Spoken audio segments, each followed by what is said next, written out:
¿Por qué son salvados los hombres? Pero Él los salvó por amor de su nombre. Salmo 106:8.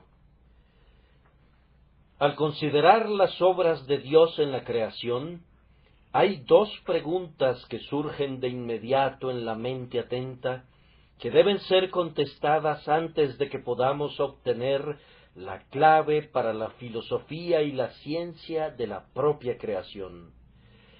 La primera es la pregunta de la autoría. ¿Quién hizo todas estas cosas? Y la segunda pregunta es la del objetivo. ¿Con qué propósito fueron creadas todas ellas?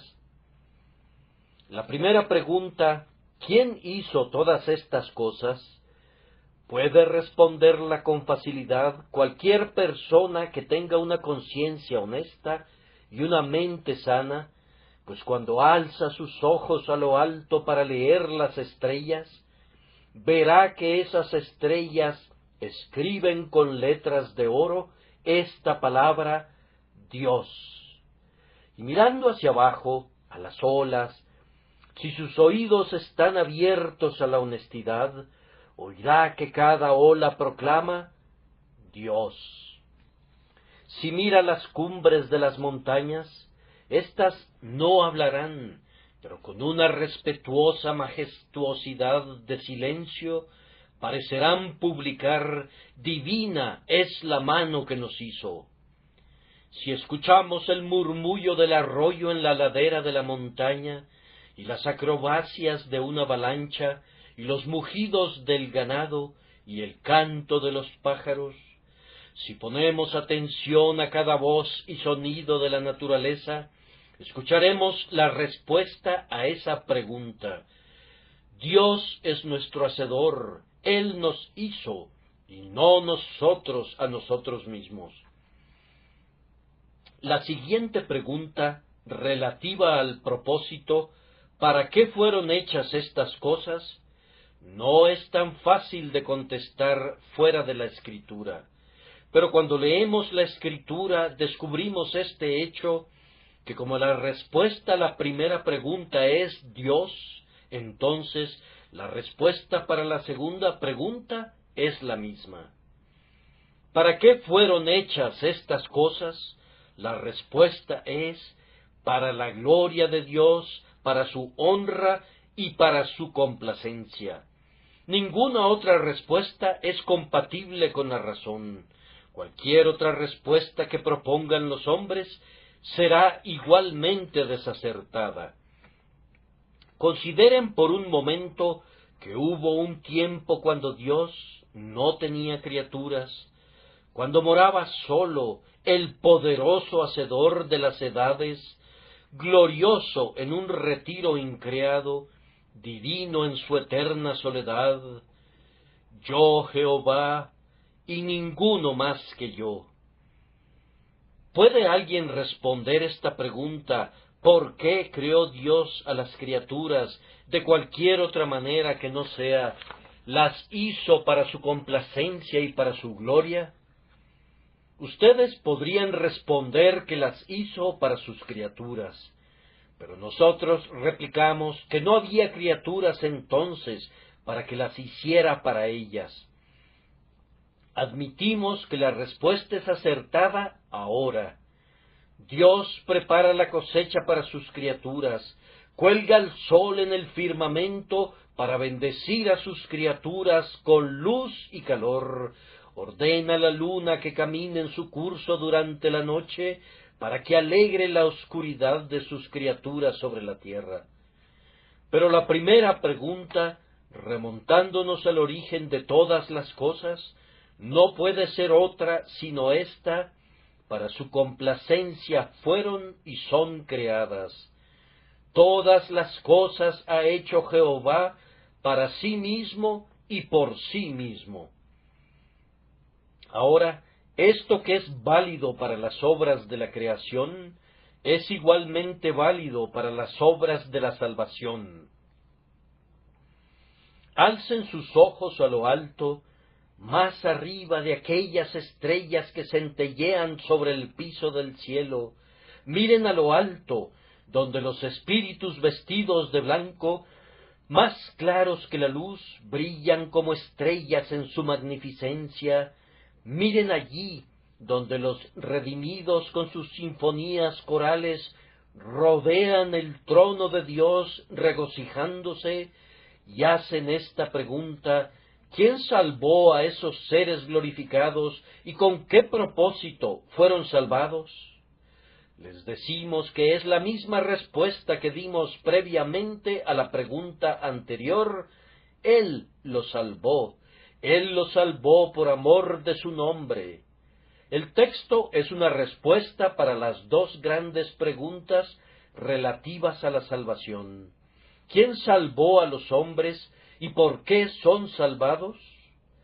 Él los salvó por amor de su nombre.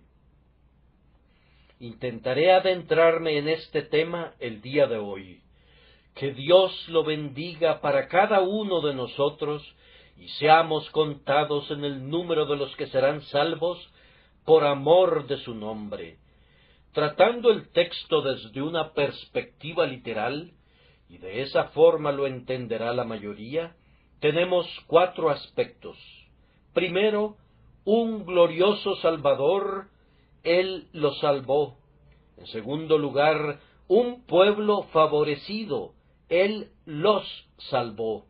En tercer lugar, una razón divina por la que fueron salvados, por amor de su nombre. Y en cuarto lugar, un obstáculo superado en la palabra pero, implicando que había una dificultad que fue eliminada.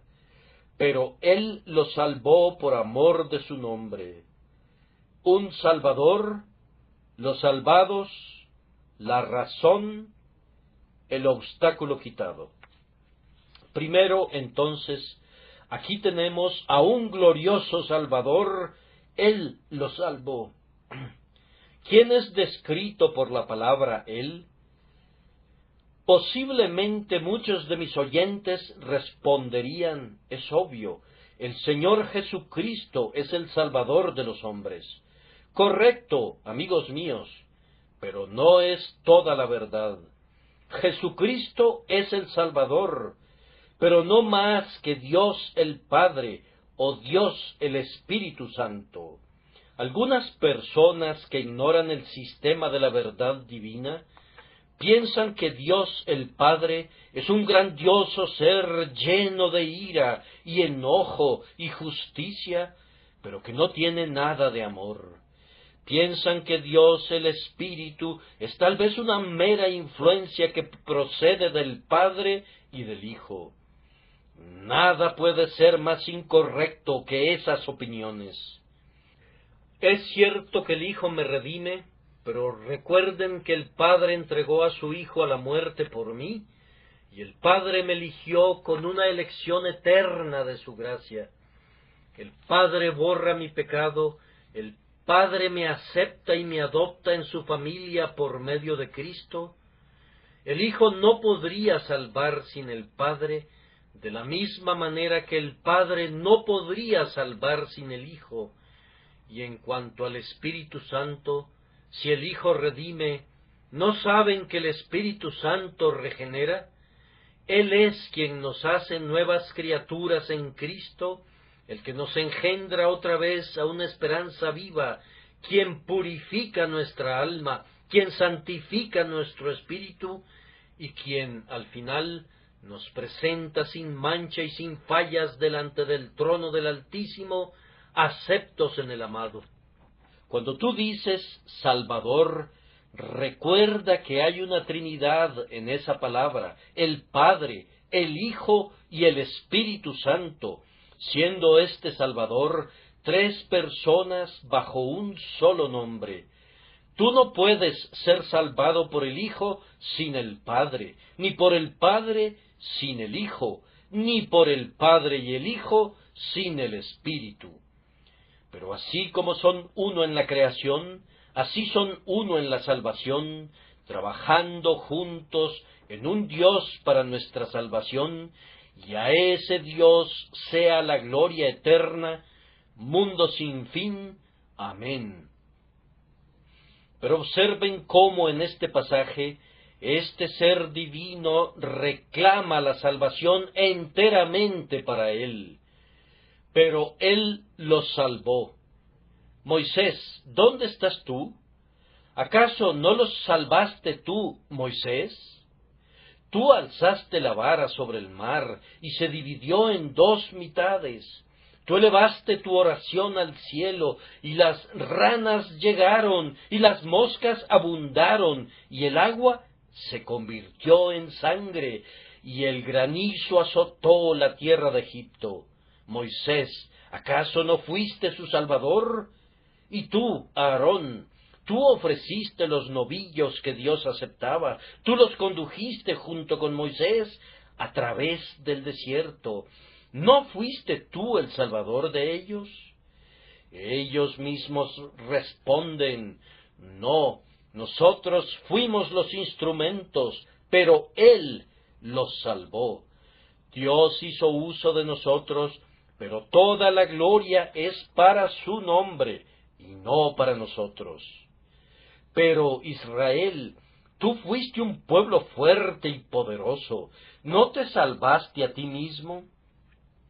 Tal vez fue debido a tu propia santidad que el mar rojo se secó, tal vez las aguas partidas estaban aterradas por la piedad de los santos que estaban parados en sus márgenes. Tal vez fue Israel quien se libró a sí mismo. No, no, dice la palabra de Dios, Él los salvó. Ellos no se salvaron a sí mismos, ni sus semejantes los redimieron. Y sin embargo, fíjense bien, hay algunos que debaten este punto, que piensan que los hombres se salvan a sí mismos, o al menos que los sacerdotes y los predicadores pueden ayudarles a lograrlo. Nosotros afirmamos que el predicador, bajo el poder de Dios, puede ser instrumento para cautivar la atención del hombre, para advertirle y para sacudirlo. Pero el predicador no es nada, Dios es todo. La elocuencia más poderosa que haya destilado jamás de los labios de un predicador seráfico no es nada sin el Espíritu Santo de Dios. Ni Pablo, ni Apolos, ni Cefas cuentan para nada. El crecimiento lo ha dado Dios, y Dios debe llevarse toda la gloria. Hay algunas personas que encontramos por aquí y por allá que dicen, yo soy convertido del Señor tal y tal. Yo soy un convertido del reverendo doctor esto o aquello. Bien, si lo es usted, Señor, no le puedo ofrecer mucha esperanza del cielo. Únicamente los convertidos de Dios van allá, no prosélitos de hombre, sino los redimidos del Señor. Oh, es algo de escasa importancia convertir a un hombre a nuestras propias opiniones. Es grande ser el instrumento de convertir a esa persona al Señor nuestro Dios. Hace un tiempo recibí una carta de un buen ministro bautista de Irlanda, que anhelaba que yo fuera a Irlanda, según decía, para activar el interés bautista, porque estaba en un nivel bajo allá, y mi visita tal vez motivaría a la gente a tener una mejor opinión de los bautistas. Yo le respondí que ni siquiera atravesaría una calle simplemente para hacer eso, y menos aún atravesaría el canal de Irlanda. No pensaría en ir a Irlanda por eso, pero si pudiera ir para ser cristianos bajo el poder de Dios y ser el medio de traer hombres a Cristo, dejaría al criterio de ellos lo que fueran después y confiaría que el Espíritu Santo de Dios los dirigiera y guiara para que consideraran cuál denominación es más afín con la verdad de Dios. Hermanos, yo podría hacerlos a todos ustedes bautistas, tal vez, y sin embargo no se habrían beneficiado en nada por ello, podría convertirlos a todos de esa manera, pero una conversión así equivaldría a que fuesen lavados para tener más grandes manchas, para convertirse en hipócritas y no en santos. He visto algo de la conversión en gran escala. Se han levantado grandes promotores del avivamiento, han predicado tronantes sermones que han hecho que las rodillas de los hombres chocaran entre sí. ¡Qué hombre tan maravilloso!, ha dicho la gente, ha convertido a tantos con un solo sermón. Pero busquen a sus convertidos un mes después, ¿y dónde estarán? Verán a alguno de ellos en la cantina, oirán que otros siguen maldiciendo, descubrirán que otros son pillos y timadores, porque no eran convertidos de Dios, sino únicamente del hombre. Hermanos, si se hace la obra de conversión, debe ser hecha por Dios, pues si Dios no convierte, no hay nada que se haga que sea duradero y nada que sirva para la eternidad. Pero algunos replican: muy bien, Señor, pero los hombres se pueden convertir a sí mismos. Sí, lo hacen, y es una conversión magnífica. Muy frecuentemente se convierten a sí mismos, pero entonces eso que el hombre hace, el hombre lo deshace. El que se convierte a sí mismo un día, revierte su conversión al día siguiente, hace un nudo que sus propios dedos pueden soltar. Recuerden esto, ustedes pueden convertirse a ustedes mismos una docena de veces, pero lo que es nacido de la carne, carne es, y no puede ver el reino de Dios. Es únicamente lo que es nacido del Espíritu, lo que es Espíritu, lo que es susceptible de ser reunido en el ámbito del Espíritu al final, donde solamente se encontrarán cosas espirituales delante del trono del Altísimo. Debemos reservar esta prerrogativa enteramente para Dios. Si alguien declarara que Dios no es creador, le tildaríamos de infiel. Si negara la doctrina de que Dios es el hacedor absoluto de todas las cosas, nos opondríamos de inmediato, porque el que quita a Dios del trono de la misericordia, comparado con el que le quita del trono de la creación, es un infiel de la peor calaña, por ser más engañoso, pues dice a los hombres que se pueden convertir a sí mismos, en vez de reconocer que Dios lo hace todo. Él solamente, el grandioso Jehová, Padre, Hijo y Espíritu Santo, Él lo salvó por amor de su nombre.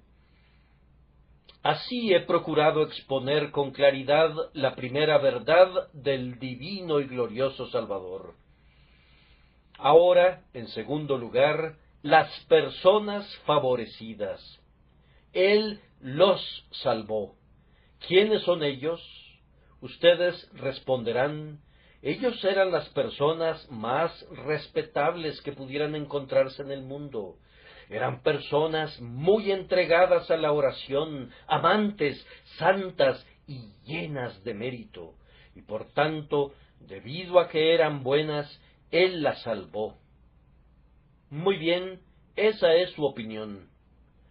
Yo les diré lo que dijo Moisés: nuestros padres en Egipto no entendieron tus maravillas, no se acordaron de la muchedumbre de tus misericordias, sino que se rebelaron junto al mar, el mar rojo, pero Él los salvó.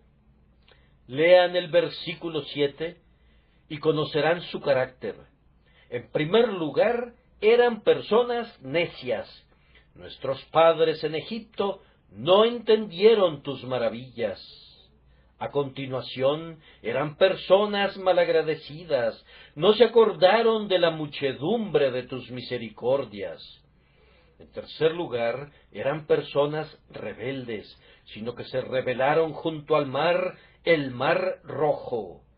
Ah, estas son las personas que salva la gracia inmerecida. Estos son los hombres y estas son las mujeres a quienes el Dios de toda gracia condesciende a cobijar en su pecho, haciéndolos nacer de nuevo. Observen, en primer lugar, que eran personas necias. Dios no envía siempre su evangelio al sabio y al prudente, sino más bien a los necios. Toma al necio y le hace conocer las maravillas de su amor agonizante. No supongan, amigos míos, que porque son hombres sin letras y leen con dificultad. No supongan que porque han sido criados en la extrema ignorancia y a duras penas han aprendido a deletrear su nombre, que por eso no pueden ser salvos. La gracia de Dios puede salvarlos y luego iluminarlos. Un hermano ministro me contó una vez la historia de un hombre que era conocido como un tonto en una cierta aldea, y era considerado siempre como un cabeza hueca. Nadie creía que pudiera entender algo. Pero un día se acercó a oír la predicación del Evangelio. Había sido un borracho y tenía suficiente ingenio para ser malvado, que es una forma de ingenio muy común. Le agradó al Señor bendecir la palabra a su alma, de tal forma que fue un hombre cambiado, y lo que resultó una maravilla es que su religión le dio un algo que comenzó a desarrollar sus facultades latentes. Descubrió que tenía algo por qué vivir y comenzó a hacer lo que podía.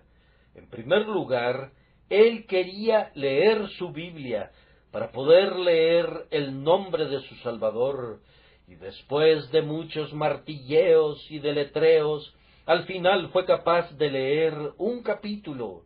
Luego se le pidió que orara en una reunión de oración. Así podía ejercitar sus poderes vocales.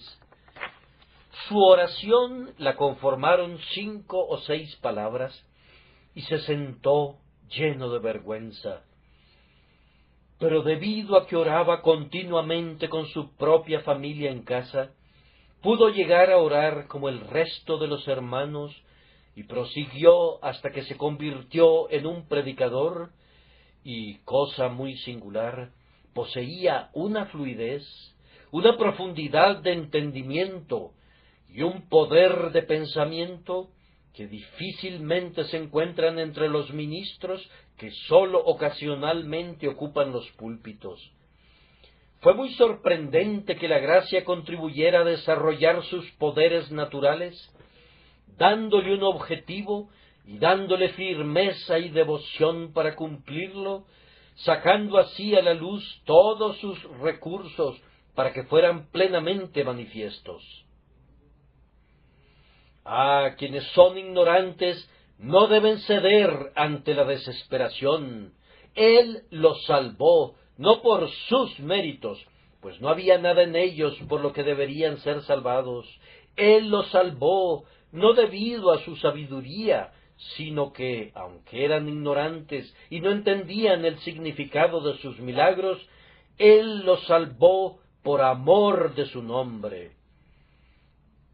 Además, observen que eran personas muy ingratas, y sin embargo, Él las salvó, las libró un sinnúmero de veces, y obró poderosos milagros para su beneficio, pero aún así se rebelaron. Ah, sucede lo mismo contigo, apreciado oyente. Has sido rescatado muchas veces del borde de la tumba.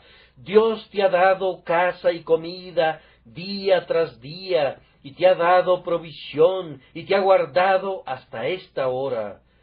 Pero cuán ingrato has sido. Como dijo Isaías, el buey conoce a su dueño, y el asno el pesebre de su señor. Israel no entiende, mi pueblo no tiene conocimiento. ¿Cuántos hay en esta condición que han recibido tantos favores de Dios que no les bastaría un año para relatar su historia? Mas, sin embargo, ¿han hecho algo alguna vez por él? Ellos no conservarían un caballo que no trabajara para ellos, y ni siquiera un perro que no los reconociera. Pero aquí tenemos a Dios. Él los ha sostenido día a día, y ellos a cambio han hecho mucho en contra de Él, pero no han hecho nada por Él. Él ha puesto el pan en sus propias bocas, los ha nutrido y ha sostenido su fortaleza, y ellos han derrochado esa fortaleza en desafiarle, en maldecir su nombre y en quebrantar su día de reposo. Pero Él los salvó. Algunas personas de este tipo han sido salvadas. Yo espero que habrá aquí algunos que sean salvados por la gracia vencedora y sean hechos hombres nuevos por el poder eficaz del Espíritu de Dios. Pero Él los salvó, cuando no había nada recomendable en ellos, sino que merecían ser arrojados fuera por su ingratitud. Él los salvó. Y noten, una vez más, que era un pueblo rebelde. Se rebelaron junto al mar, el mar rojo. Ah, cuántas personas hay en este mundo que son un pueblo rebelde contra Dios. Si Dios fuera semejante al hombre, ¿quién de nosotros estaría aquí hoy? Si somos provocados una vez o dos veces, alzamos nuestra mano. En algunos hombres la pasión arde frente a la primera ofensa. Otros, que son más plácidos, pueden soportar ofensa tras ofensa hasta que al fin dicen: todo tiene un límite y ya no puedo soportar más. O acabas con esto o acabo contigo. Ah, si Dios tuviese ese temperamento, ¿dónde estaríamos? Bien podría decir: mis pensamientos no son vuestros pensamientos, porque yo Jehová no cambio. Por esto, hijos de Jacob, no habéis sido consumidos. Era un pueblo rebelde, pero Él los salvó. ¿Te has rebelado contra Dios? Ten ánimo. Si te arrepientes, Dios ha prometido salvarte. Es más, Él puede darte el arrepentimiento e inclusive darte la remisión de los pecados, pues Él salva al pueblo rebelde por amor de su nombre. Me parece que algunos de mis oyentes dirán: bien, Señor, eso es promover realmente el pecado. ¿De veras, amigo? ¿Por qué? Porque le está hablando a los peores hombres y les está diciendo que a pesar de todo, todavía pueden ser salvos. A ver, cuando me dirigí a los peores hombres, ¿te hablé a ti o no? Tú respondes: no, yo soy uno de los hombres más respetables y de los mejores que hay. Bien, entonces, caballero, no tengo ninguna necesidad de predicarte, pues tú piensas que no lo necesitas. Los sanos no tienen necesidad de médico, sino los enfermos. Pero estas pobres personas, a quienes tú dices que estoy alentando a pecar, necesitan que se les predique. Te dejo. Buenos días. Tú guardas tu propio evangelio, y me pregunto si con él encontrarás tu camino al cielo. No, no me pregunto. Yo sé que no lo encontrarás, a menos que seas conducido como un pobre pecador a creer en las palabras de Cristo y ser salvado por amor de su nombre. Pero yo me despido de ti y continuaré mi camino. ¿Pero por qué dices que yo aliento a los hombres a pecar? Yo los invito a que se arrepientan del pecado. Yo no dije que Él salvó al pueblo rebelde y que luego permitió que se rebelara contra Él, como lo había hecho antes, Yo no dije que Él salvó al pueblo impío y que luego le permitió que pecara como lo hacía antes. Pero ustedes conocen el significado de la palabra salvados. Lo expliqué la otra mañana. La palabra salvados no quiere decir simplemente llevar a los hombres al cielo. Quiere decir algo más. Quiere decir salvarlos de sus pecados. Quiere decir darles un nuevo corazón, espíritus nuevos, vidas nuevas. Significa hacerlos hombres nuevos. Hay algo de licencioso cuando se dice que Cristo toma a los pecadores de los hombres para convertirlos en santos. Si lo hay, yo no puedo verlo. Yo solo deseo que Él tome a los peores de esta congregación y los convierte en santos del Dios vivo, y entonces habría mucho menos libertinaje. Pecador, yo te doy consuelo, no en tu pecado, sino en tu arrepentimiento. Pecador, los santos del cielo fueron alguna vez tan malos como tú lo has sido. ¿Eres un borracho, un blasfemo, una persona inmunda? Y esto erais algunos, mas ya habéis sido lavados, ya habéis sido santificados. ¿Está negra tu ropa? Pregúntales a ellos si sus vestiduras fueron negras alguna vez. Te responderán, sí, nuestras ropas han sido lavadas. Si no hubiesen sido negras, no habrían tenido la necesidad de que fueran lavadas. Han lavado sus ropas y las han emblanquecido en la sangre del Cordero. Entonces, pecador, si eran negras y fueron salvados, ¿por qué tú no podrías ser salvado? ¿No son sus misericordias ricas y gratuitas? Entonces di, alma mía, ¿por qué no por ti? Nuestro Jesús murió en el madero, entonces, ¿por qué, alma mía, por qué no por ti? Cobren ánimo, penitentes, Dios tendrá misericordia de ustedes, pero Él los salvó por amor de su nombre. Ahora abordaremos el tercer punto, la razón de la salvación. Pero Él los salvó por amor de su nombre. No hay otra razón para que Dios salve a un hombre, sino por amor de su nombre. No hay nada en un pecador que le haga merecer la salvación, o que lo recomiende para que reciba misericordia. Debe ser el propio corazón de Dios el que dicta el motivo de la salvación de los hombres. Una persona dice, Dios me salvará porque soy muy recto. Amigo, Él no hará algo así. Otro dirá, Dios me salvará porque soy muy talentoso. Hombre, no lo hará. Tu talento, tú, un idiota altanero y baboso, tu talento no es nada comparado con el talento del ángel que una vez estuvo delante del trono y pecó y fue arrojado para siempre al abismo insondable.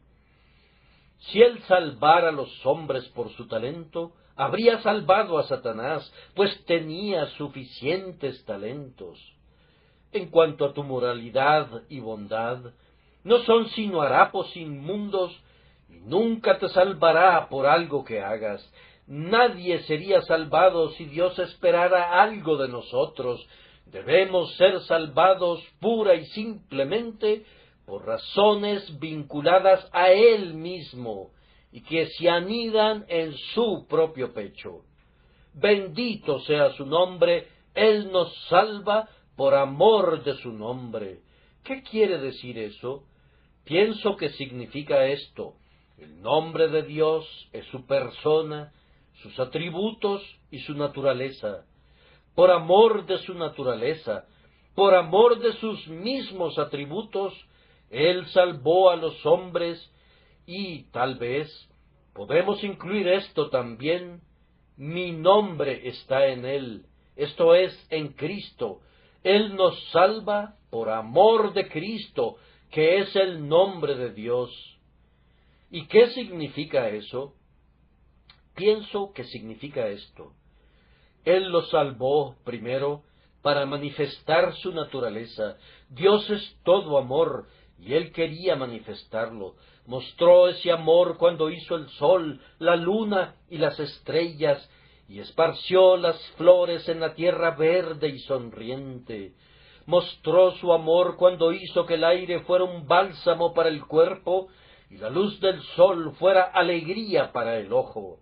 Él nos calienta en el invierno con abrigos y con el combustible que ha almacenado en las entrañas de la tierra. Pero quería revelarse todavía más. ¿Cómo puedo mostrarles que los amo con todo mi infinito corazón? Entregaré a la muerte a mi Hijo para que salve a los peores de ellos, y así manifestaré mi naturaleza. Y Dios lo ha hecho. Él ha manifestado su poder, su justicia, su amor, su fidelidad y su verdad. Él ha manifestado su ser entero en la grandiosa plataforma de la salvación. Fue, por decirlo así, el balcón en el que se asomó Dios para mostrarse al hombre, el balcón de la salvación. De esta manera se manifestó a sí mismo mediante la salvación de las almas de los hombres. Lo hizo también para vindicar su naturaleza. Algunos dicen que Dios es cruel. Ellos le llaman perversamente un tirano.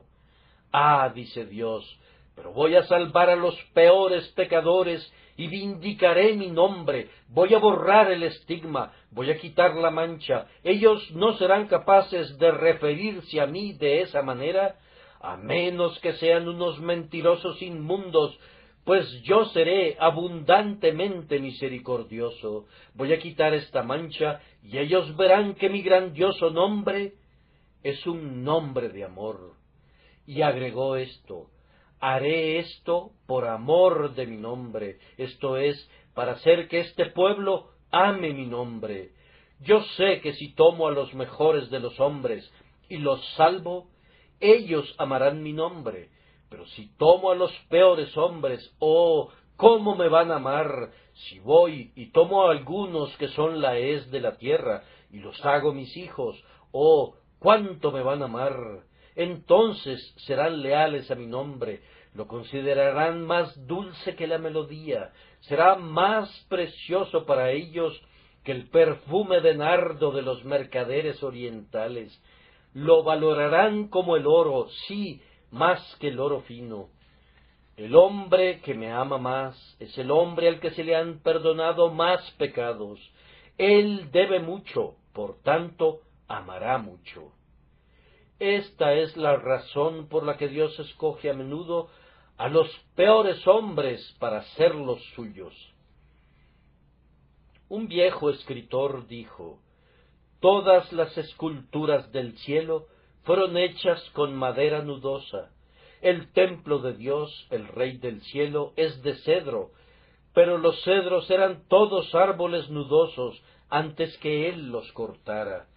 Eligió a los peores para manifestar su destreza y su pericia, para hacerse un nombre, como está escrito: y será Jehová por nombre, por señal eterna que nunca será raída.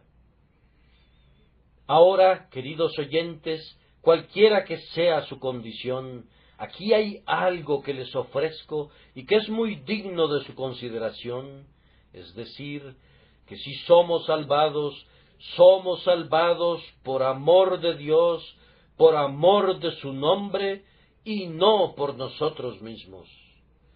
Ahora, esto coloca a todos los hombres en un mismo nivel en lo que concierne a la salvación.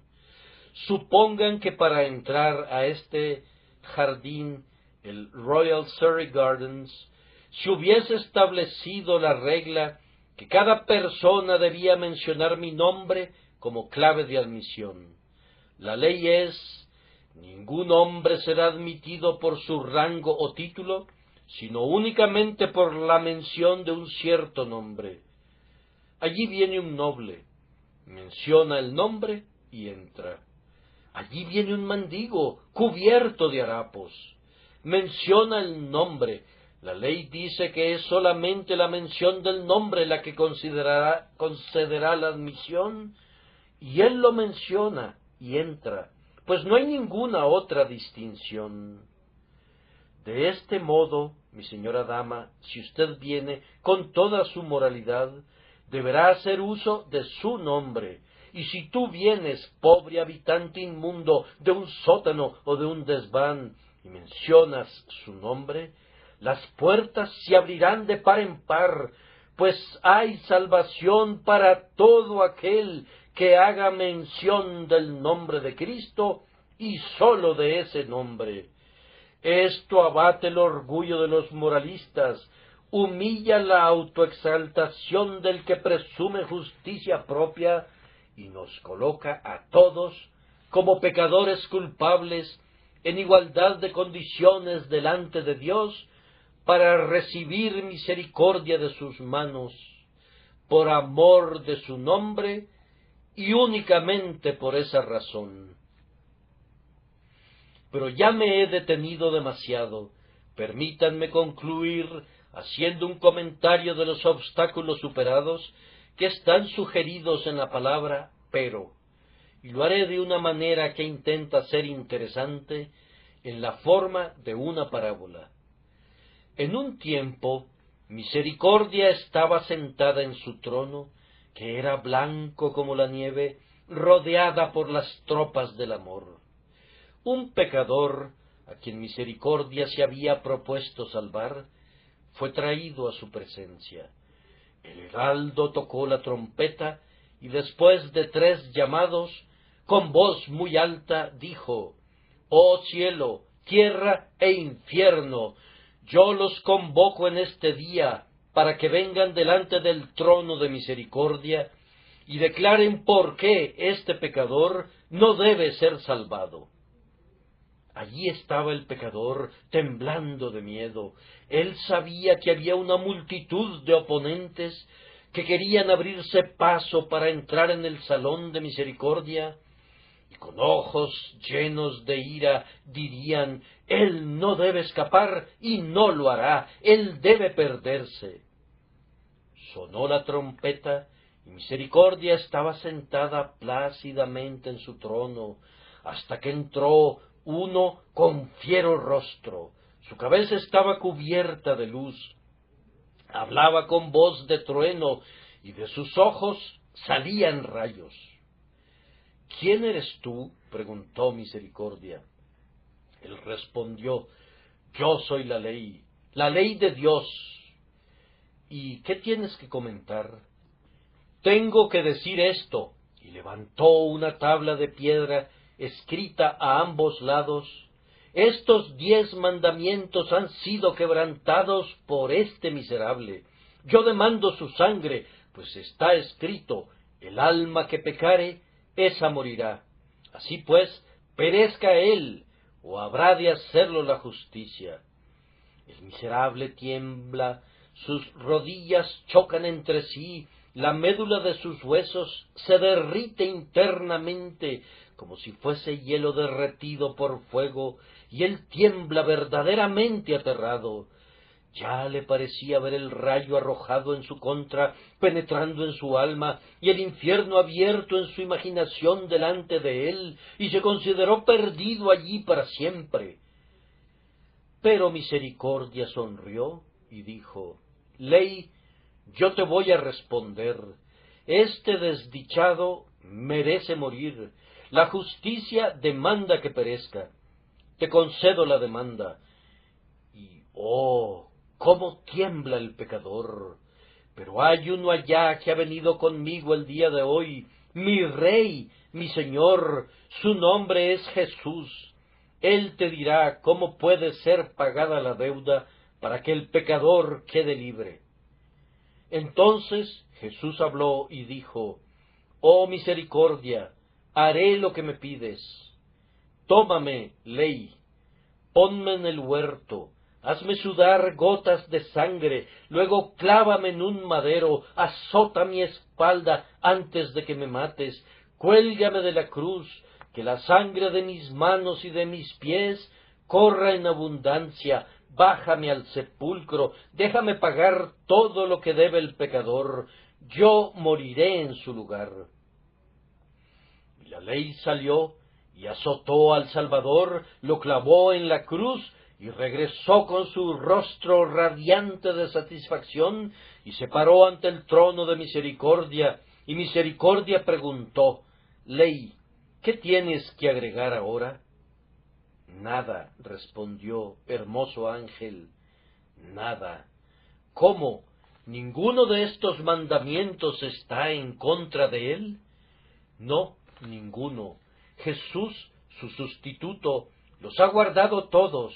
Él pagó la pena por su desobediencia, y ahora, en vez de su condenación, yo pido como una deuda de justicia que el pecador sea absuelto. Permanece aquí, dijo Misericordia, siéntate en mi trono. Tú y yo, juntos, enviaremos ahora una nueva citación. La trompeta sonó otra vez.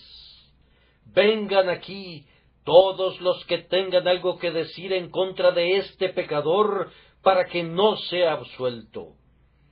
Y se levanta otro, uno que a menudo afligió al pecador, uno que tenía una voz no tan alta como la de la ley, pero penetrante y estremecedora, una voz cuyos susurros eran tan cortantes como una daga. ¿Quién eres tú?, preguntó Misericordia. Yo soy la conciencia.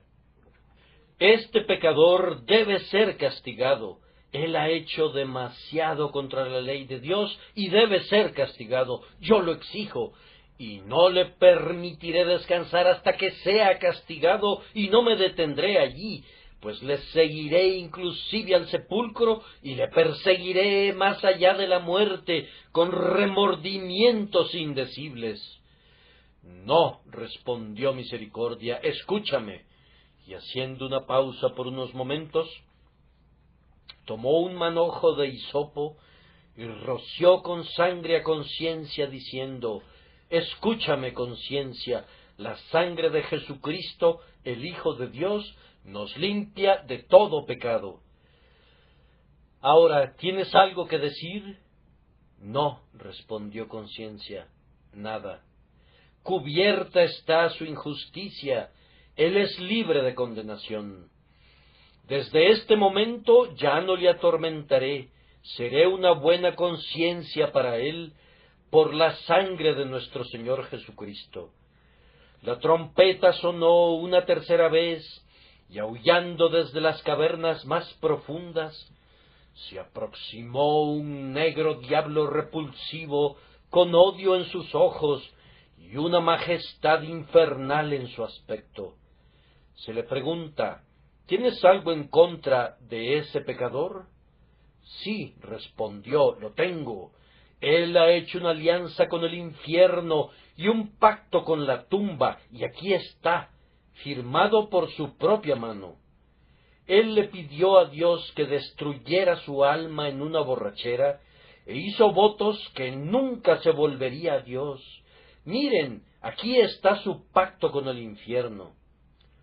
Veámoslo, dijo Misericordia, y le fue entregado, mientras el diablo sombrío miraba al pecador y lo atravesaba con sus negras miradas. Ah, dijo Misericordia, pero este hombre no tenía el derecho de firmar la escritura. Un hombre no puede vender la propiedad ajena. Este hombre fue comprado y pagado de antemano. Él no se pertenecía. El pacto con la muerte es anulado y la alianza con el infierno es hecha pedazos. Sigue tu camino, Satanás. No, dijo, aullando de nuevo, tengo algo más que agregar. Ese hombre siempre fue mi amigo, siempre escuchó mis insinuaciones, se burlaba del Evangelio, hacía burla de la majestad del cielo. ¿Acaso recibirá el perdón mientras yo tengo que encaminarme a mi guarida infernal para soportar para siempre la pena de mi culpa? Misericordia respondió: Lárgate, demonio, estas cosas las hizo en los días anteriores a su regeneración, mas la palabra pero las borra. Vete a tu infierno y considera esto como otro azote que se te propina. El pecador será perdonado, pero tú nunca lo serás, diablo traidor. Y luego Misericordia se volvió al pecador, sonriendo, y dijo: Pecador, la trompeta debe sonar por una última vez. Otra vez fue tocada, y nadie respondió. Entonces se levantó el pecador, y Misericordia dijo: Pecador, haz tú mismo la pregunta. Pregunta al cielo, a la tierra y al infierno. Pregunta si alguien puede condenarte. Y el pecador, puesto de pie, con una voz alta y valerosa, preguntó: ¿Quién acusará a los escogidos de Dios? Y miró al infierno, y Satanás estaba allí, mordiendo sus ataduras de hierro. Y miró a la tierra, y estaba silenciosa, y en la majestad de la fe, el pecador subió al mismo cielo y preguntó: ¿Quién acusará a los escogidos de Dios?